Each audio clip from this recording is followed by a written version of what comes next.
Le futur va de l'avant. Le Rotron 3000 pour ébahir les petits et les grands. Le futur dans votre salon. L'avenir est en marche.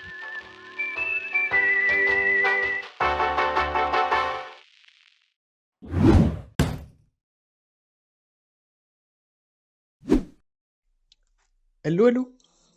Alors pour le caté de la semaine, je voudrais qu'on aborde un sujet. La question de la prière. Parce que on peut se demander comment prier. Qu'est-ce qui existe? Quelle façon? Il n'y en a pas qu'une. Certaines sont complémentaires. Et puis avant de parler de ces façons de prier, on va déjà commencer par une question. Pourquoi prier? Et oui, après tout, pourquoi? Eh bien, déjà, si on se réfère au texte biblique, il nous est clairement dit qu'il faut faire part de ce que l'on a sur le cœur à Dieu. Faites part de vos besoins avec des prières, des supplications et des actions de grâce. Dans Saint Paul. Dans Saint Matthieu, demandez, vous recevrez. Mais aussi dans le psaume 51, où il nous est dit que l'on on offrira des sacrifices à Dieu une fois que celui-ci, en fait, nous aura comblés. C'est-à-dire que la prière n'est pas faite que pour demander des choses, elle est aussi faite pour être dans la gratitude. Il faut s'adresser à Dieu, non pas seulement quand ça va mal, mais aussi quand ça va bien. Par exemple, le chapelet, eh bien, il y a des jours où j'ai pas grand-chose à demander, eh bien, je vais faire des chapelets juste de gratitude, ou juste pour être en sa présence et honorer mon engagement d'essayer d'en faire le plus possible. Je dis essayer parce que je suis bien imparfait là-dessus. Donc, pourquoi prier? Eh bien voilà, pour demander et pour remercier, pour se mettre en sa présence aussi, tout simplement. Et là, on a plusieurs façons de prier. Et ça, on peut se dire, quand on n'est pas habitué, par où je commence? Alors déjà, une chose avant d'aborder une méthode ou une autre, c'est de toujours le faire avec révérence. On va toujours prier comme on irait voir un grand sage sur la montagne. Il faut quand même se dire que on s'adresse à Dieu, créateur de l'univers et de toute éternité. Vous vous adressez pas à Papy dans sa ferme. On s'adresse à celui-là même qui s'est adressé à Moïse il y a des milliers d'années. Et quand Moïse lui a demandé de le voir, il a dit « Je ne me montrerai pas à toi parce que sinon cela te tuerait. Tu ne pourras me voir que de dos. » Voilà à qui on s'adresse. À un être dont la lumière est tellement forte celle émanant de sa face pourrait nous tuer. Un être qui, chez les Juifs, ne parle pas directement aux hommes, mais passe par son ange qui est surnommé le Métatron, parce que sa voix nous tuerait instantanément. Donc il a un ange qui est sa voix. Voilà, ça donne quand même une idée à qui on s'adresse. Enfin, un être qui nous maintient dans l'existence. C'est-à-dire que la création, c'est pas un domino day. C'est pas Dieu qui a lancé un domino au début de la création, et puis aujourd'hui, il regarde les dominos se casser la tronche au fur et à mesure. Non, non. On parle d'un être qui a créé et qui maintient la création dans l'existence. C'est-à-dire que, s'il le voulait, il pourrait tout relâcher, tout disparaîtrait.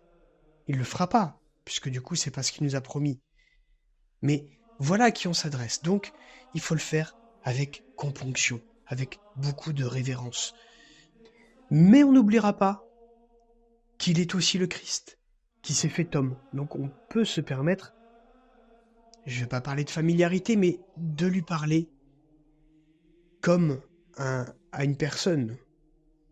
Il est aussi le Christ qui s'est fait homme, qui a vécu nos réalités humaines, et qui du coup nous comprend de l'intérieur. Et donc, pour le prier, eh bien, vous avez plusieurs façons de faire. Alors une chose que j'avais lue il y a quelque temps, c'est une recommandation, c'est de toujours commencer par un autre Père pour se connecter à lui avant de lui faire part de ce que l'on a sur le cœur. Je vous avoue que moi-même, je ne le fais pas systématiquement, ou plutôt quand j'ai des choses à lui adresser, eh bien, souvent, ça va être à l'occasion de ma prière du soir, où là, je fais effectivement un pater, ou à l'occasion des fois d'un chapelet, mais ça m'arrive aussi des fois de tout simplement regarder la croix et de déverser ce que j'ai dans le fond de mes pensées. Ou de regarder vers le ciel, au moment où j'ai quelque chose à lui dire, mais je ne fais pas toujours ce Notre Père, mais c'est une recommandation que j'avais lue et dont je vous fais part. Vous avez aussi tout simplement, justement, le Notre Père. Cette prière qui vous permet de vous mettre en sa présence, que vous soyez baptisé ou non. Le baptême est un lien de grâce qui va faciliter la connexion, hein, c'est un sacrement. Donc, en tant que sacrement, il apporte des choses.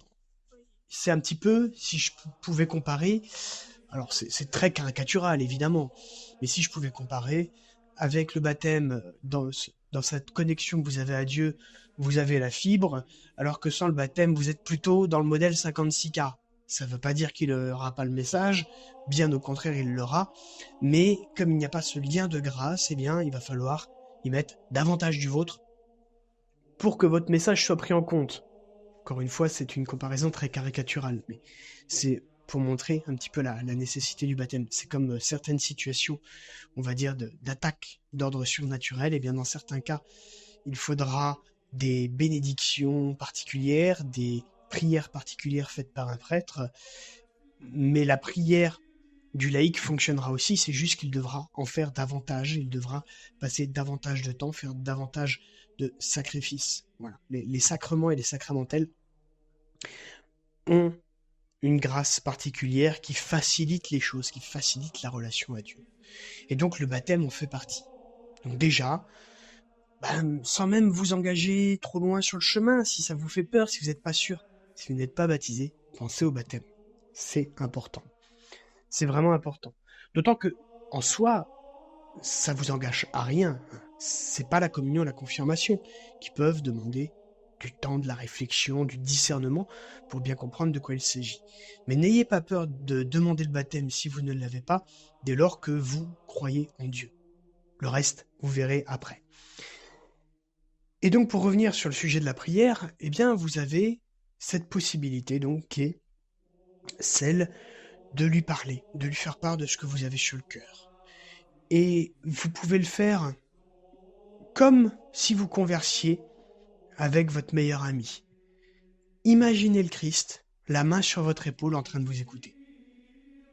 Il y a une très belle image comme ça que j'avais vue, c'est qu'on voyait un homme qui demandait, qui criait vers le ciel, mais où es-tu Seigneur? Et là, devant cet homme, il y a un mur, et de l'autre côté, il y a Christ qui dit, je suis juste là. En fait, tout ce que l'homme avait à faire, c'était briser le mur. Le Christ n'attendait que ça, briser le mur. Un mur, en fait, qui est posé par l'homme lui-même. Et donc, n'ayez pas peur de lui parler et de laisser les pensées venir à vous. N'ayez pas peur de laisser les pensées que ça suscite. Alors des fois, ce sont des choses qui ne vont pas forcément vous plaire, ou auxquelles vous ne vous attendiez pas. Mais soyez à son écoute, réellement. C'est pas une blague. Il y a des choses qui peuvent vous être amenées dans la prière. Des fois, vous allez percuter quelque chose, vous allez comprendre, vous allez avoir une solution qui va apparaître, vous allez avoir une inspiration. Ça, c'est des choses que vous apporte la prière. Parfois, vous n'aurez pas la réponse tout de suite, mais n'attendez pas de réponse ou de solution immédiate. Laissez-vous porter. Abandonnez-vous, comme je l'ai évoqué la fois précédente. Et une fois que vous sortez de votre prière, n'attendez, rien d'immédiat, vous verrez, ça viendra. Encore une fois, peut-être pas de la façon prévue. Je vous donne un exemple concret. Du 25 décembre au soir, on se barre de chez la belle famille, où la journée avait été quand même plus que tendue, avec une ambiance un petit peu pourrie. Et on part, et alors à mi-chemin, de retour vers la maison, sachant qu'il y avait plus d'1h30 de route, je me rends compte que j'ai oublié des affaires là-bas. Il était 20h, les gosses dormaient dans la bagnole, ils allaient bientôt se réveiller pour avoir faim. Bref, demi-tour, on récupère les affaires, et là, madame pas contente, madame elle a l'écrou. Donc du coup, je lui propose qu'on aille se faire un McDo. Au secours, voilà. S'il y a quelques années, on nous avait dit qu'un soir de Noël, pour faire plaisir aux gamins et manger rapidement, on se ferait un McDo, j'y aurais pas cru. Mais bon, toujours est-il qu'on se fait un McDo. Et dans le McDo, il y a une demi-heure d'attente, c'est le bordel, etc. Et donc là, je prie, parce que voilà, on a une succession d'attaques tout au long de la journée, c'est signé, je me mets à prier. En en me disant de toute façon, c'est lui qui décide, c'est lui qui pourvoit. Et là, tandis que ma petite commençait à chouiner dur, tandis que mon grand s'impatientait, alors que notre commande finalement était toujours en attente parce que le staff du McDo s'était emmêlé les pinceaux, eh bien un serveur propose à mon gars de prendre dès à présent le muffin qui était prêt, et une dame amène un livre qui traînait, un livre d'un Happy Meal qui traînait sur une banquette apparemment, l'amène à ma petite. L'aîné qui chouinait ne chouine plus, la dernière qui chouinait ne chouine plus. Totalement inattendu. Mais voilà, qu'est-ce que j'ai fait ? Eh bien, j'ai fait un autre père. Une prière à Saint-Michel, et puis j'ai dit à Dieu, je fais, écoute Seigneur, je veux bien un coup de main. Je lui ai juste dit ça, après mon autre prière. Seigneur, je veux bien un coup de main s'il te plaît. Et dans la minute, ces deux événements se sont produits. Donc le temps que j'ai cherché le muffin, parce que le serveur me tendait le muffin de dessert au gamin, je reviens à ma place, et là, je vois ma femme avec un bouquin entre les mains, qu'elle est en train de lire là-dessus. Je fais, mais ça sort d'où ? C'est la dame là-bas, apparemment, ça traîne sur la banquette, etc. Voilà, et exceptionnel. C'est des choses aussi simples que ça. Et puis, la prière, elle n'est pas donc faite que pour demander, elle est faite pour se mettre en sa présence. Donc là, le simple fait de, tous les matins, tous les soirs, sans intention particulière, de se mettre en sa présence, eh bien, vous amenez Dieu dans votre vie en faisant ça. Imaginez que votre journée soit alimentée par un moteur de réalité. Que votre journée, donc, c'est ce moteur qui fait que elle se passe d'une façon ou d'une autre, qu'il y ait un enchaînement, des conséquences, ou des choses qui vous arrivent. Il y a aussi toutes ces choses qui vont vous arriver. Et que vous ne maîtrisez pas, mais que votre moteur de réalité va quand même vous imposer. Et bien maintenant, en faisant venir Dieu dans votre vie, vous allez mettre de l'huile dans ce moteur. Donc déjà, il va mieux tourner, il va mieux ronronner, il y aura moins de bugs, moins de petits emmerdements, ou moins de gros, ça dépend des jours, ou moins des deux. Et puis surtout, vous allez permettre à Dieu d'être un petit peu aux commandes de ce moteur de réalité. Et lui, il va pouvoir driver un peu plus les choses, sans nuire au libre arbitre des gens, mais il va faire que les choses se goupillent beaucoup plus facilement. Et que votre journée pose moins de problèmes. Il va aussi faire en sorte que face aux impératifs, aux impondérables qui vous seront imposés, eh bien vous soyez davantage en paix. Parce qu'il y a des choses qui vont quand même se passer. Soit parce que lui ne peut pas intervenir contre le libre arbitre de personnes qui vont vous briser les noyaux, soit aussi parce qu'il va éprouver votre foi pour la renforcer. Et donc la prière, elle vous permet aussi dans ces moments-là, eh bien d'être en paix. Quand il m'arrive un merdier, moi à chaque fois je me dis, c'est signé, c'est que je suis sur le bon chemin. Et quand il m'arrive un gros merdier, eh bien je prie, mais avec confiance, en me disant, comme dans le psaume 22, tu dresses ma table devant mes ennemis. Tu dresses la table devant mes ennemis. En gros, mes ennemis me regardent manger, comme des serviteurs. Parce que je sais que c'est lui, là-haut, qui permet ça. Et la prière, elle sert aussi à ça. Elle sert à retrouver des forces, à se ressourcer. C'est le passage de Christ avec la Samaritaine, où il parle de l'eau de la vie éternelle. Eh bien, cette eau de la vie éternelle, c'est aussi un ressourcement quotidien auquel les autres qui ne prient pas n'ont pas accès. Je ne sais pas si vous vous rendez compte, le fait de se tourner vers lui et de prier va vous donner des ressources intérieures et des forces que vous n'avez pas sans ça. Je vous donne un autre exemple. Il y a plusieurs années, j'étais dans une période de ma vie où c'était extrêmement chargé. Mais alors, très chargé. L'hyperactif que je suis avait eu littéralement les yeux plus gros que le ventre. J'étais membre des jeunes, du bureau des jeunes d'un parti politique. J'étais membre de la Jeune Chambre économique, où j'étais sur plusieurs missions et plusieurs projets. J'avais mon entreprise. J'avais l'entreprise où j'étais salarié en tant que formateur. Je devais organiser la première session de certification de cette formation de ma vie, et comme l'entreprise où j'étais formateur était en audit ISO, j'étais totalement livré à moi-même. Personne pour m'aider, démerde-toi pépère. Et une session de certification, c'est un petit peu costaud à organiser. Fallait trouver les jurés, fallait tout organiser. Enfin voilà, pour le coup, j'ai vraiment appris en me pétant les dents.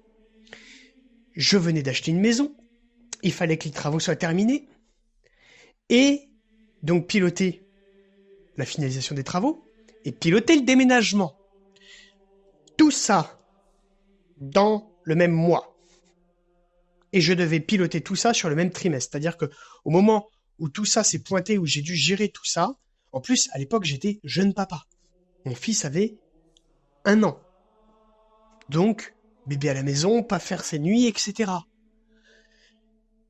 Et ça, je vous parle de ça, c'était il y a 6 ans. 7 ans bientôt. Il y a bientôt 7 ans. Donc, je vous laisse imaginer un petit peu la situation où vous arrivez au mois de février, vous vous dites, merde, d'ici fin avril, tout ça doit être fait. Comment je vais faire? J'ai pas les forces, là.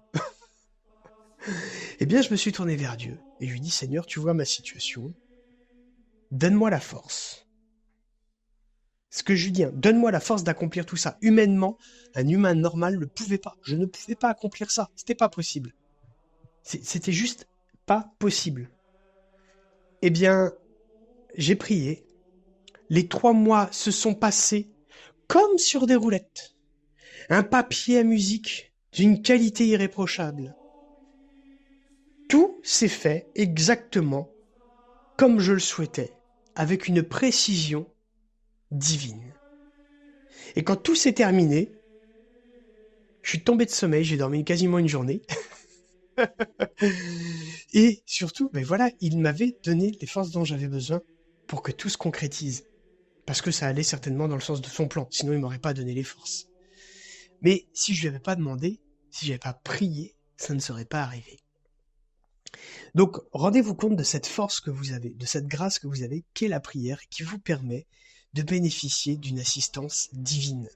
Et quand vous priez, vous pouvez prier Dieu, mais vous pouvez aussi prier sa Sainte Mère, la Vierge Marie, vous pouvez aussi prier Saint Michel, vous pouvez prier un saint, votre saint patron peut-être, ou un saint dont vous vous sentez proche. Vous le savez, moi j'aime bien Sainte Thérèse. Vous pouvez aussi demander un coup de main à votre ange gardien. Et là, également, c'est des choses qui fonctionnent très bien. Quand vous êtes en train de vivre une altercation avec une personne, eh bien, priez pour son ange gardien et demandez à votre ange gardien, formulez-le, formulez-le tout bas, formulez-le, demandez à votre ange gardien de transmettre vos prières à l'ange gardien de la personne avec qui vous êtes en altercation, ou avec qui même vous êtes en train de vous engueuler. Ayez une prière de soutien pour cet ange gardien, en lui demandant d'apaiser la situation. Taux de réussite 100%. Je blague pas. Faites-le avec conviction. Si vous le faites en mode test, je peux pas garantir que ça marche. Mais, pour ma part, vécu, taux de réussite 100%. J'ai vu des situations assez compliquées des fois, et le fait de prier, les fois où j'ai pensé à l'ange gardien, la situation s'est apaisée. Voilà. Enfin, il y a ce qu'on appelle le Lectio Divina, dont j'ai parlé la dernière fois. Enfin, je dis enfin, j'en ai encore une autre à vous proposer après. Il y a le Lectio Divina, où là, vous allez lire un passage de la Bible, et puis vous allez le laisser maturer. Vous allez faire le vide, ou plutôt, quand je dis faire le vide, c'est lâcher prise sur vos pensées. Repousser toutes vos pensées parasites et laisser ce texte susciter en vous des choses. Laissez-le vous parler et discuter avec cet extrait qui vous parle en vous. Essayez de comprendre ce que ce texte veut vous dire. Et face à celui-ci, eh bien, entamez un dialogue intérieur entre vous et cet extrait qui va susciter des choses en vous. Vous pouvez ne pas être d'accord parfois, mais faites-le, essayez. Enfin, il faut savoir que dans le christianisme, il y a eu une longue tradition qui commence tout juste à être découverte de prières silencieuses. Les bouddhistes parleront de méditation, là c'est encore différent. C'est bien une prière silencieuse. C'est pas une prière où on va chercher à faire le vide, c'est une prière où on va chercher à être présent, justement.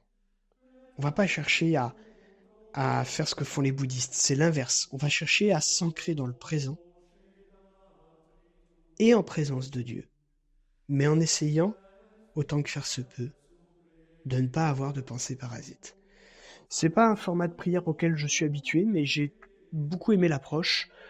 C'est un livre qui m'avait été offert à ma communion par un paroissien sur la prière silencieuse, et c'est une méthode de prière qui est très très intéressante également. Donc voilà ce qu'il en est. Vous avez différentes façons de faire, il y en a pour le coup, pour tous les goûts. Voilà, il y en a pour tous les goûts, il y en a pour toutes les situations. Vous avez que l'embarras du choix. Et puis, si j'ai quand même une méthode de prière dont je ne vous ai pas parlé, qui est le chapelet. Le chapelet, il y a un pape qui disait « Donnez-moi une armée à prier le rosaire et je conquérirai le monde ». Le chapelet est une prière d'une puissance incroyable. Quand vous voulez quelque chose, mais alors voilà, faut pas le faire en mode pilote automatique, faut le faire de façon consciente. Soyez présent dans votre prière. C'est notre défaut à beaucoup de chrétiens, moi le premier, c'est que à force de les faire, eh bien, on les fait un peu par automatisme, comme des païens qui réciteraient des choses devant un joli caillou. Alors que non, il faut chercher à être présent, à être conscient, quitte à prendre son temps pour dire les mots de la prière afin que ceci soit dit avec sincérité, avec le cœur, avec l'âme. Faut pas que ça soit du pilote automatique. Ce qui est pas facile, hein. Moi-même je suis sujet à ça, j'essaie de me corriger. Mais pensez-y. Et le chapelet, c'est une prière redoutable qui a un impact incroyable, puisque vous demandez l'intercession, en fait, de la Vierge Marie, la mère du Christ, auprès de Dieu, donc de son Fils. C'est la même qui, quand elle a demandé à son fils d'accomplir un miracle alors que celui-ci disait « Non, mère, mon temps n'est pas encore venu », eh bien, il a accompli un miracle. C'est les noces de Cana avec l'eau changée en vin. Et quand vous demandez son intercession, eh bien, vous avez une affection supplémentaire qui vous est portée et vous avez aussi la garantie que votre prière sera en tout cas entendue. Est-ce que ça sera réalisé? Encore une fois, c'est seulement si ça va dans le sens de son plan, ou en tout cas si vous êtes dans ses bonnes grâces aussi. Peu importe pourquoi, lui sait pourquoi il répond à vos prières, comment il y répond ou pourquoi il n'y répond pas. Ça, c'est pas le plus important. Ce qui compte, c'est de s'en remettre à lui. Et donc après l'abandon, il était logique que je vous parle de la prière, parce que la prière, c'est un moyen de s'abandonner à lui, et surtout, c'est une grande force. Voilà, j'espère que ce caté un peu long à nouveau vous aura plu, et puis je vous dis à très vite. Ciao, ciao. Si vous aimez mon travail, partagez-le et pensez à vous abonner à ma chaîne. Rejoignez-moi aussi sur patreon.com/MiosmiPanda. Debout, la mer des douleurs, près de la croix est exemplaire, quand son fils suppliciait.